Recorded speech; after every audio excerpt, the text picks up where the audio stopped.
Bonjour à tous, aujourd'hui on va voir des petites manœuvres de corde qui nous permettent de nous sortir de l'embarras quand on a des petits soucis. Par exemple, si je perds mon descendeur, de quelle manière je peux continuer à assurer mon compagnon et à descendre en rappel sans descendeur. Je vais vous présenter deux autobloquants, un qui s'appelle le nœud de cœur et puis un autobloquant avec un petit outil que tout le monde utilise, encore ce fameux reverso, qui est un petit outil où il y a trois fonctions en une, c'est assez intéressant. Et puis on va voir notamment le nœud du four. Le nœud du four, c'est un nœud qui va permettre de descendre en rappel dans une situation particulière. Donc voilà, alors avant de mettre le petit atelier en place, je vais vous faire voir de quelle façon on confectionne le nœud du four. Et une fois que ce sera fait, je mettrai l'atelier en place pour que vous puissiez voir réellement sa fonction. Et je vous explique le pourquoi. Donc je pose ça, voilà. Oula, ça gigote un petit peu. Ok, voilà. Super. Donc le nœud du four. Corde de rappel, 2 brins. Je passe les 2 brins et ils reviennent de l'autre côté de mon ancrage. Je vous expliquerai tout à l'heure plus en détail le pourquoi de cette simulation. Là, je vais surtout vous faire voir la façon dont on confectionne le nœud. Ok, j'ai ma première corde et la deuxième corde qui est derrière. Je prends la corde qui est derrière et je la passe dans cette petite boucle. Voilà, ok. Je prends l'autre, je la passe derrière et je tire. Celle que j'ai en main, je la passe derrière et je tire avec l'autre. Celle que j'ai en main, ça passe derrière et je tire. Je passe derrière et je tire. Derrière et je tire. Voilà, on va arrêter là. On pourra en faire plus. Et le dernier, voilà, je le serre bien. Et pour récupérer ma corde, là sur les 2 brins, je vais tirer sur le brin où il y a la ganse. 1, 2, 3, 4, 5. Et on rappelle tout. Ok pour le nœud du four. Maintenant, je vais vous faire l'atelier et vous expliquer comment ça fonctionne. Allez, on va changer le positionnement de cette petite vidéo que l'on va mettre ici. Voilà. Ok. Donc voici, j'ai ma corde de rappel. Généralement, quand on descend en rappel, on prend toujours un brin que l'on passe dans l'anneau et que l'on ramène de l'autre côté. Soit on le positionne comme ça, soit on fait un nœud, au choix. Ok. Et une fois que j'ai terminé mon rappel, je prends un brin et je tire dessus pour rappeler ma corde, elle est censée venir. Le nœud du four, justement, c'est un nœud qui va permettre de, lorsque l'on a un doute sur le fait de ne pas récupérer notre corde, je vais mettre en place le nœud du four. Dans quelle situation on peut le faire? Alors le nœud du four, ça va être un nœud qu'on va utiliser pour le rappel, dans des rappels courts, qui font 20-25 mètres, pas plus, voire moins. D'accord? Et dans une situation, alors bien sûr ça va plus se profiler pour du terrain d'aventure ou de la montagne. Imaginons une situation, je suis sur une vire qui fait 2 mètres de large, au fond de la vire j'ai un arbre, je veux faire un rappel, donc je passe ma corde tout à fait d'une manière classique, je descends et je veux tirer sur un brin, elle ne viendra pas, parce que j'ai un angle droit qui va faire que la corde ne coulissera pas. Avec le nœud du four c'est possible, parce que je vais passer ma corde par derrière l'arbre et je vais confectionner mon nœud. Donc voilà, c'est ce que je vais mettre en place ici. Donc là, je passe ma corde par derrière et je fais ça. Et là, je confectionne donc mon nœud. Voilà ici. Et là, je tire. Et là, je tire. Et là, je tire. Je tire. Vous serrez, n'hésitez pas. Et là, c'est le dernier, je m'arrête là. Sur le dernier, je fais une grande ganse. Une ganse qui fait à peu près 20 cm, 20-30 cm. Voilà, ok. Mon nœud du four, il est installé.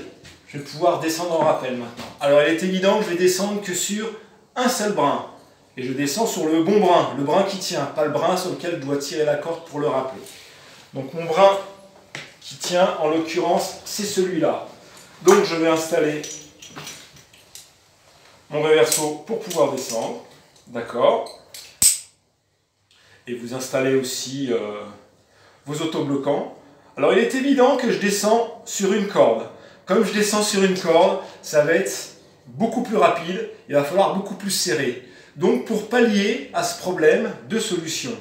Soit lorsque vous mettez votre autobloquant, vous faites plus de torons pour faire plus de serrage, ou soit, il y a une version, j'aime bien, moi, c'est je mets deux mousquetons. J'en ai un là et j'en ai un ici.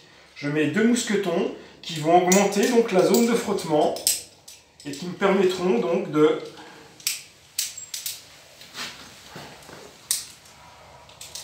voilà. Donc je remonte ça au maximum. Alors, avant de descendre, si vous voulez assurer le coup, si c'est la première fois que vous faites ça et que vous avez un doute, ce qui peut se comprendre, ce que vous pouvez faire, vous mettez un petit mousqueton là et un petit mousqueton sur la corde sur laquelle vous êtes. Et là, comme ça, vous pouvez vous pendre dessus. Ah, bah c'est bien, ça tient. Donc maintenant, il faudra de toute façon absolument enlever pour tirer la corde. Donc le nœud du four, il tient. Ok, là je suis dessus, donc je descends. Voilà. Et une fois que j'arrive en bas, il ne me reste plus qu'à tirer ce que je viens de faire.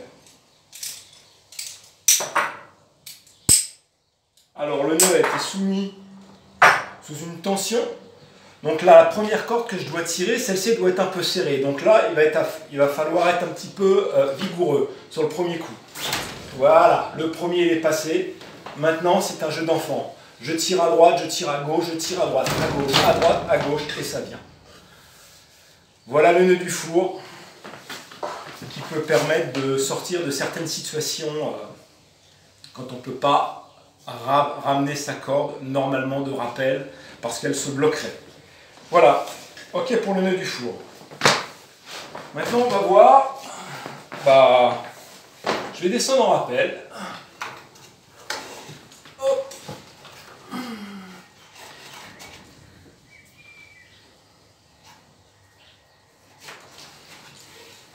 Ok, je suis au relais et je dois descendre en rappel. Donc je suis en train de prendre mon réverso et je le positionne et pas de bol. Le réverso il tombe. Je demande à mon camarade s'il a un autre réverso, il n'en a pas pris. Et puis moi, j'ai pas pris le réverso en double que j'ai laissé à la maison. Donc il va falloir que je descende en rappel. Donc il y a une solution. Il y a un petit nœud qui est vraiment très pratique, qui s'appelle le demi-cabestan. Le demi-cabestan va vous permettre de descendre en rappel, aussi bien que si vous avez perdu votre assurance, votre réverso, d'assurer votre compagnon en tant que leader de cordée. Voilà, il peut complètement remplacer le réverso. Alors c'est un moyen de substitution, maintenant il y a des choses très bien, mais le demi-cabestan est idéal pour ce genre de fonction-là. Donc voilà, comment est-ce qu'on va procéder? J'ai mis mon mousqueton sur le pontet. Voilà, je fais une petite boucle comme ça, au départ. Cette petite boucle, voilà. Je la mets, hop, excusez-moi, et je reviens par-dessus. Je ferme la molette et j'ai fait mon demi-cab. Maintenant, le demi-cabestan, il fonctionne dans les deux façons. Il fonctionne dans un sens, mais il fonctionne aussi dans l'autre sens. Alors ne vous étonnez pas si le nœud se retourne. Là, j'avale le raccord, donc c'est pour la simulation. Et voilà, là je me mets carrément ici. Voilà. Donc là je suis dans cette manière-là. Alors le demi-cabestan, il aura un meilleur frottement si bizarrement vous descendez avec la main en haut. De cette manière-là. Je me remonte. Voilà. Si vous descendez comme ça, il y a un quart de tour qui frotte moins. Alors ça va fonctionner, effectivement, mais vous allez un peu plus serrer. D'accord? Que si vous le mettez vraiment en l'air et vous gardez une main en l'air, là ça bloque. Ça bloque mieux.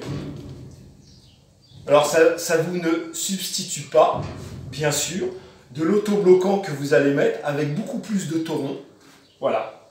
Vous voyez, même avec 2 doigts. Là, j'ai que 2 doigts, là. Et je tiens, pour dire qu'il y a quand même un certain frottement. Et là, je descends. Ça marche? Alors voilà pour la descente en rappel, mais aussi pour assurer. Là, mon leader est au bout de la corde, je dois l'assurer, donc je me mets en position pour assurer. Et là, voilà, je donne du mou et je reviens à ma position de départ. Je donne du mou et je reviens à ma position de départ. Je peux l'assurer avec un demi-cab si j'ai perdu mon descendeur. Voilà, ça marche. L'avantage, c'est qu'il y a une solution. L'inconvénient du demi-cabestan, notamment pour le rappel, c'est qu'il toronne la corde. C'est vrai que ça fait des torons, mais bon, voilà, c'est l'inconvénient de ce petit nœud-là, mais il permet de descendre. Ok? Et je vais terminer sur les 2 types d'autobloquants.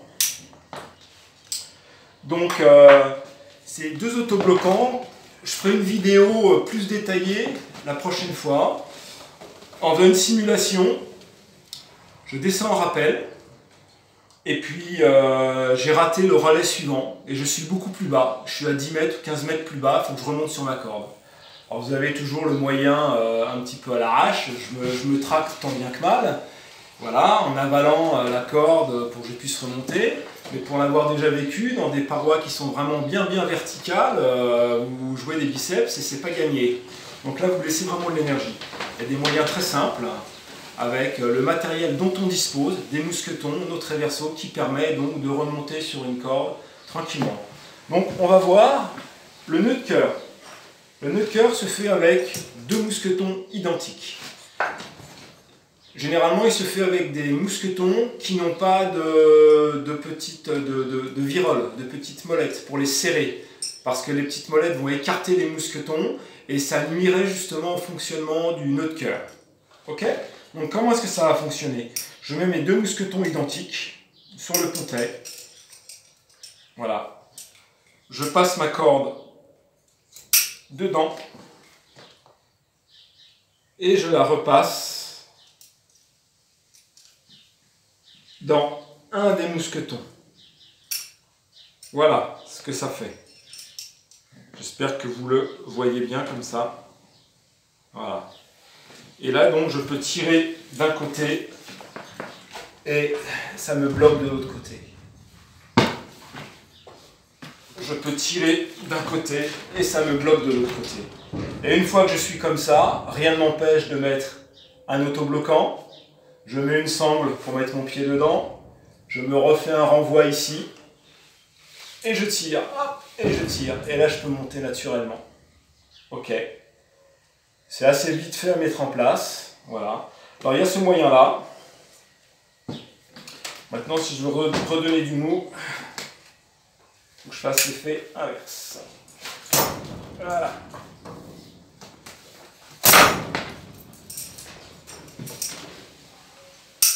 Là, c'était bloqué.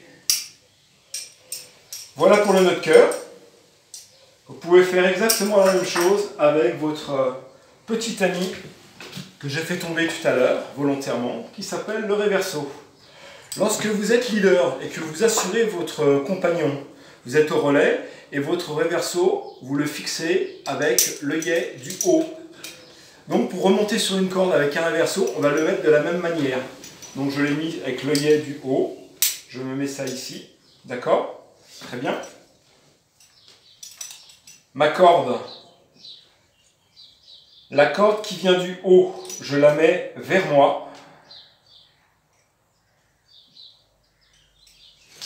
Comme ça. Et je passe le mousqueton derrière. Ce qui me permet de coulisser et là de bloquer. Ok? Même système que tout à l'heure. Je peux mettre un petit système autobloquant. Petit système autobloquant. Une sangle et puis remonter sur corde. Voilà. Bon, ça va être tout pour la vidéo. Et la prochaine fois, je vous mettrai vraiment la situation en place. C'est-à-dire, je ferai une simulation de descente en rappel. Et puis, je me trompe, mon relais, je l'ai laissé passer, il faut que je remonte avec ces moyens-là. Alors, il y aura une chose importante, est-ce que je mets l'autobloquant au-dessus du descendeur ou est-ce que je le mets en dessous? De quelle manière la corde va être libérée le mieux? C'est là où il va falloir s'adapter, justement, en fonction des descentes que je connais ou que je ne connais pas. Bah écoutez, je vous souhaite bon courage pour vos petits ateliers, et puis à la prochaine. Au revoir à tous.